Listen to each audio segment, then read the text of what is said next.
Hello student, welcome to my channel. अगर आप class 10th में हो और हिंदी की तैयारी कर रहे हो तो इस वीडियो को आप लोग जरूर देखना। ये आपके लिए काफ़ी ज़्यादा इंपॉर्टेंट है एंड इसमें बहुत सारे इंपॉर्टेंट क्वेश्चन कवर करने वाले हैं। तो फिलहाल आप लोग वीडियो को लाइक कर दो, चैनल पर नए हो तो सब्सक्राइब कर लो एंड वीडियो को अपने फ्रेंड्स के साथ शेयर कर दो ताकि उन्हें भी इस चैनल से मदद मिल सके। स्टूडेंट, आज हम लोग चलिए शुरू करते हैं कुछ ऐसे क्वेश्चंस जो आपके बोर्ड एग्जाम में बार बार पूछे जाते हैं। तो चलो फिर शुरुआत करते हैं। पहला क्वेश्चन आप लोग अपने माइंड में लो एंड इसे नोट करो, फिर मैं आपको स्टेप बाय स्टेप समझाता हूं। देखो, पहला क्वेश्चन है शुक्ल युग की समय सीमा बताइए। जो शुक्ल युग थी, ऐसे कई सारे युग थे, छायावाद युग, शुक्ल युग एंड द्विवेदी युग एंड शुक्लोत्तर युग। ठीक है, तो अब आपको शुक्ल युग की समय सीमा बताना है। तो इसका उत्तर मैं आपको बता दूं, इसका उत्तर आप समझ लो। ठीक है, लेकिन उससे पहले मैं आपको एक चीज समझा दूं। देखो, एक बात याद रखना, यहां आप समझो, यहां मैं आपको समझाता हूं, थोड़ा सा आप समझ लोगे ना तो ये सब कभी नहीं भूलोगे। यहां आपका पूर्व, जो पूर्व, पूर्ण, ठीक है, एंड भारतेंद्र युग,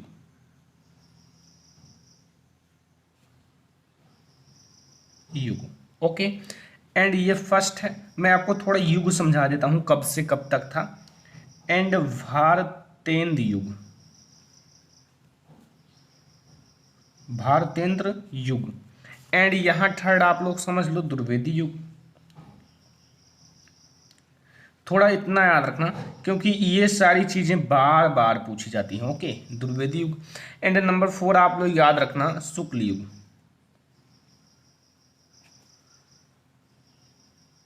शुक्ल युग। एंड नंबर 5 है शुक्लोत्तर युग। ओके, इतनी चीजें आप लोगों को याद ही याद रखने हैं, इतने युग आप लोगों से पूछे जाएंगे। शुक्लोत्तर युग, इसके बाहर आपसे कुछ नहीं पूछे जाएंगे।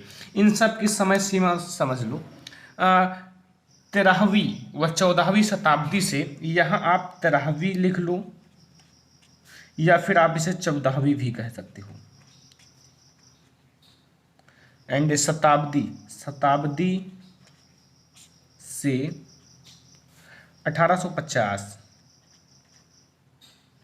ईस्वी तक। ओके, ये आपको याद रखना। अब आगे आपको बहुत अच्छे से समझ में आएगा। यहाँ 1850 तक था। ओके, अब देखो 1850 तक आपका हो गया। अब यहाँ 1850 के आगे शुरुआत करो। 1850 ईस्वी से कहाँ तक? 1900 ईस्वी तक। ये आपका था क्या? भारतेंद्र, यानी कि आपका 50 साल भारतेंद्र था। अब फिर आप यहाँ ये स्टेप से समझा रहा हूँ, इसलिए अब 1900 से चालू करो। 1900 ईस्वी से 1900 ईस्वी से 1920, यानी कि द्विवेदी युग। ठीक है, द्विवेदी युग 1920 ईस्वी तक। ओके, 1920 ईस्वी तक द्विवेदी युग था। एंड अब 1920 ईस्वी से 1920 ईस्वी से 1938 ईस्वी तक क्या था? शुक्ल युग। एंड अब 1938 से जब अपना देश आजाद हुआ था 1947 तक ईस्वी तक शुक्लोत्तर युग था। ओके, तो अब आप ये इतना याद रखना, हमेशा नोट कर लो इसे बहुत अच्छे से, फिर हम लोग आगे देखते हैं। अब शुक्ल युग आपको पता चल ही गया होगा कि 1920 लिख सकते हो या 1919 भी लिख सकते हो। 1919 से 1938 ईस्वी तक, ये आपका हो गया पहले क्वेश्चन का आंसर। 1919 ईस्वी से 1938 ईस्वी तक, ये आपका क्लियर हो गया क्वेश्चन, क्योंकि काफी ज्यादा इजी था। दूसरे क्वेश्चन की ओर बढ़ते हैं। मुंशी प्रेमचंद्र की 4 श्रेष्ठ उपन्यास का नाम बताओ। जो मुंशी प्रेमचंद्र जी हैं उनके 4 श्रेष्ठ उपन्यास का नाम बताना है। तो 4 हमें बताना है, तो first, second, third and fourth, इन चारों को हम लोग देखते हैं। नंबर फर्स्ट आप लोग लिख लेना गोदान। क्या है? गोदान। ओके, नंबर फर्स्ट हो गया। नंबर सेकेंड है गबन। ओके, नंबर थर्ड है सेवा सदन।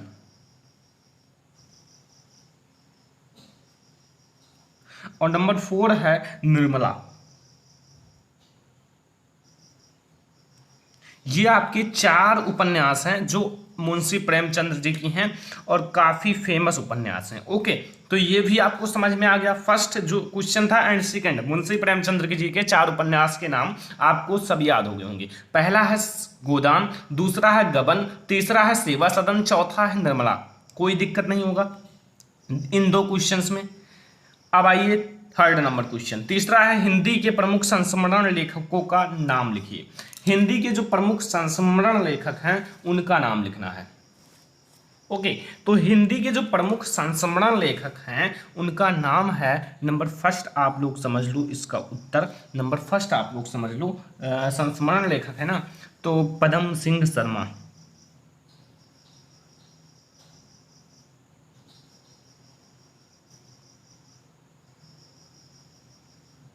ये फर्स्ट हो गया।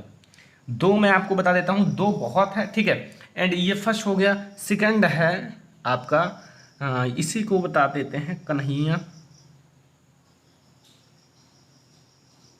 कन्हैया लाल मिश्र प्रभाकर। कन्हैया लाल मिश्र प्रभाकर। तो ये आपका हो गया तीसरा नंबर क्वेश्चन। तीसरे में मैंने पूछा था हिंदी के प्रमुख संस्मरण लेखक का नाम, तो वो आप इन दोनों को याद रखना और आपको कोई दिक्कत नहीं होगा। एक ही पूछा जाता है बट मैंने 2 बता दिया। यहाँ अगला क्वेश्चन का आंसर देख लो, यात्रा साहित्य और रिपोर्टज के एक एक लेखक का नाम लिखो। याद रखना ये आपके लिए 2 क्वेश्चन बन जाते हैं, एक तो यात्रा साहित्य एंड एक रिपोर्टज, ये दोनों अलग अलग पूछे जाते हैं, तो याद रखना। ओके, यहां सबसे पहले हम लोग यात्रा साहित्य देखेंगे।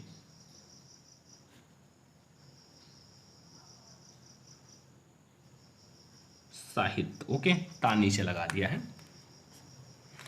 देखो यात्रा साहित्य में जो है वो है राहुल संस्कृत्यानंद। कौन है? हाँ, राहुल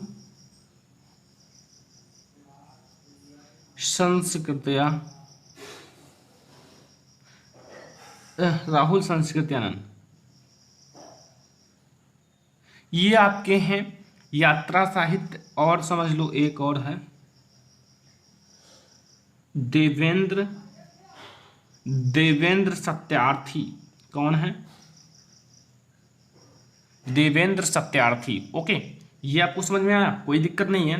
कोई दिक्कत हो तो कमेंट बॉक्स में बताओ या फिर आप हमें बताना।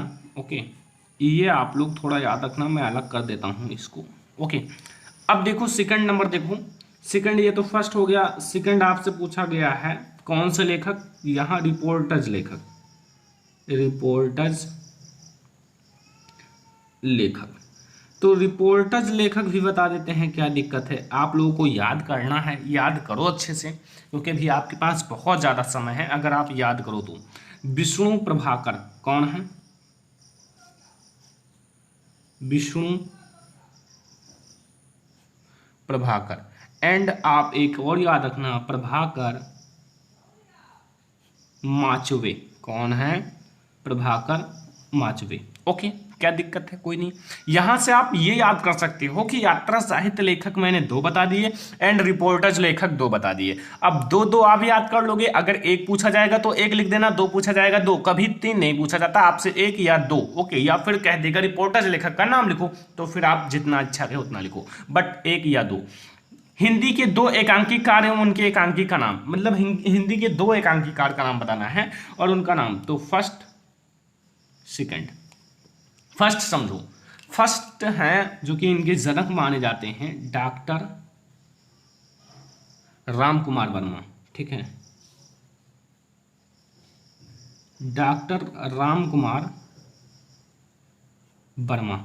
और इनकी एक प्रसिद्ध एकांकी है दीपदान, पढ़ा होगा क्लास 9th में, दीपदान। ओके, अब सेकंड समझ लो। सेकंड आपके जो हैं वो है उपेंद्र नाथ अशक।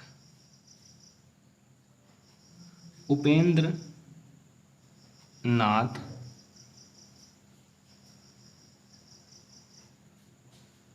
अशक। और इनका एक एकांकी है मेरी, देखो थोड़ा नीचे है इसलिए दिक्कत हो रहा है, कॉलेज डायरी, मेरी कॉलेज डायरी। ये इन दोनों का नाम आप लोग नोट कर लो, ये दोनों एकांकी हैं इनके, दीपदान एंड मेरी कॉलेज डायरी, इन दोनों के। ओके, ये है एकांकी कार, ये इनकी एकांकी है, ये दोनों एकांकी हैं, याद रखना, नोट कर लो। फिर हम लोग चलते हैं अगले क्वेश्चन की ओर। अगला क्वेश्चन है, हिंदी के दो छायावादी लेखक का नाम तथा उनकी एक एक रचना तथा विधा का नाम लिखिए। ओके, यहाँ आइए हम लोग इनका भी नाम देख ही लेते हैं। देखो, यहाँ छायावादी की बात की गई है, तो नंबर फर्स्ट आप लोग समझ लो, नंबर फर्स्ट विधा भी बताना है। ऐसे में ये क्वेश्चन आपके बोर्ड एग्जाम में 2 नंबर का पूछा ही जाएगा। ये है छायावादी लेखक फर्स्ट, एंड सेकंड जो कि हैं महादेवी वर्मा। पहला कौन है? जयशंकर प्रसाद, दूसरा है महादेवी वर्मा। दोनों आप याद रखना। ओके, यहाँ से आपको ये पता हो गया। सबसे पहले आपको क्या पता चला कि लेखक ये दोनों हैं। अब इनकी रचना मैं आपको बता देता हूँ, ऊपर आप डाल लेना रचना, फिर यहाँ रचना आप चंद्रगुप्त, स्कंदगुप्त भी है, ठीक है। स्मृति की रेखाएं, स्मृति की रेखाएं। ओके, अब ऊपर देखो, ये दोनों तो एग्जाम में समझ जाएगा, कोई दिक्कत नहीं है, क्योंकि ये लेखक वैसे भी हैं। अब ऊपर एक काम करना, अगर विधा लिखना तो विधा के ऊपर आप डाल देना विधा, विधा डाल दोगे तो सब स्पष्ट हो जाएगा। विधा ये आपकी कौन सी है? तो ये विधा है आपका नाटक, चंद्रगुप्त स्कंदगुप्त ये नाटक है। एंड स्मृति की रेखाएं ये है रेखा चित्र। क्या है? रेखा चित्र। तो यहां से आपको ये भी क्लियर हो गया कि छायावादी के 2 लेखक के नाम एंड उनकी रचनाएं और किस विधा पर है। ये आपका 6 नंबर क्वेश्चन है और काफ़ी इंपॉर्टेंट है, इसलिए मैं आपको बता रहा हूँ। तो ऐसे में आप ये 6 नंबर क्वेश्चन भी कंप्लीट कर ही लो, क्योंकि आपके लिए काफ़ी ज़्यादा इंपॉर्टेंट है। तो यहाँ से आपके 6 क्वेश्चन कंप्लीट हो गए, और अगर मैं बताऊँ इस 6 क्वेश्चन में से आपके 2 या 3 नंबर के क्वेश्चन फंस ही जाएंगे। अब हम लोग देखते हैं अगला क्वेश्चन। अगला क्वेश्चन है, हिंदी के 2 बड़े कहानीकार तथा उनकी एक एक रचनाओं तथा कहानी का नाम लिखिए। मतलब 2 बड़े कहानीकार का नाम भी बताना है एंड उनकी 2 कहानी का नाम बताना है, मतलब एक एक कहानी जो उनकी है वो बताना है। तो काफ़ी इजी है। यहाँ मैं लिखता हूँ कहानीकार नंबर फर्स्ट। कहानीकार हैं, बहुत अच्छे कहानीकार हैं, मुंशी प्रेमचंद्र। और यहाँ सेकंड है जयशंकर प्रसाद। कौन है? जयशंकर प्रसाद। एंड इनकी कहानियों का नाम लिख लो, क्या दिक्कत है, कहानी भी लिख लो, ठीक है। कहानी इनकी है पंच परमेश्वर, ठीक है, पंच परमेश्वर। एंड ये इनका है ममता, ममता। ओके, क्या दिक्कत है, कोई नहीं होगा ना। तो यहाँ से आपके ये क्वेश्चंस भी कंप्लीट हो गए। यहाँ से क्वेश्चन नंबर 7 में यही बताना था कि जो बड़े कहानीकार कौन हैं और उनकी एक एक कहानियाँ। तो आपको मैंने बता दिए कि बड़े कहानीकार 2 बता दिए, मुंशी प्रेमचंद, जयशंकर प्रसाद, और इनकी प्रसिद्ध कहानियां भी बता दी, पंच परमेश्वर एंड ममता। यहां से आपका ये भी क्वेश्चन बिल्कुल क्लियर हो गया। अगर कोई भी दिक्कत हो तो आप बताना। वैसे अगर आप नोट्स बना के याद करोगे तो कोई दिक्कत नहीं होगा, 1% भी दिक्कत नहीं होगा। ओके, अगला क्वेश्चन देखते हैं। अगला क्वेश्चन देखो, अगला है हिंदी के 2 प्रमुख आत्मकथा लेखकों का नाम। हिंदी के 2 प्रमुख आत्मकथा लेखकों का नाम बताना है। बहुत बढ़िया क्वेश्चन, आत्मकथा लेखक का नाम बताना है। अब ऐसे में आप लोग सोच रहे होंगे कौन कौन हो सकते हैं। अगर आप पढ़े होंगे तो क्या दिक्कत है, नहीं पढ़े होंगे तो बहुत दिक्कत है। पहला है डॉक्टर राजेंद्र प्रसाद,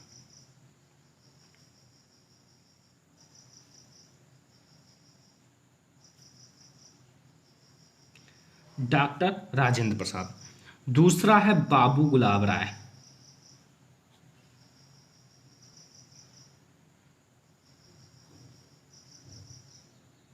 ओके, बाबू गुलाब राय।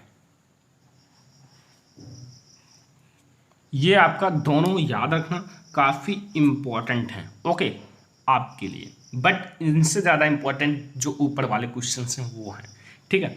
यहाँ आप देखो 9 नंबर क्वेश्चन, भारतेंद्र के बाद प्रमुख ऐतिहासिक नाटककार का नाम बताइए। भारतेंद्र जी थे, उनके बाद जो प्रमुख ऐतिहासिक नाटककार हैं उनका नाम बताना है। तो बहुत अच्छे नाटककार थे श्री जयशंकर प्रसाद।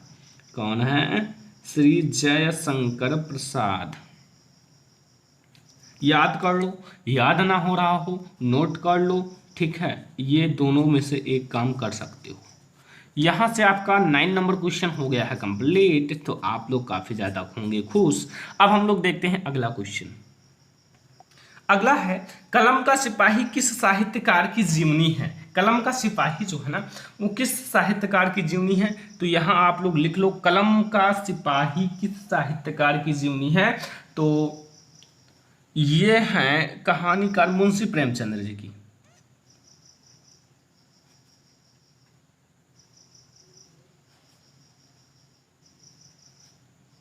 मुंशी प्रेमचंद्र की, ओके।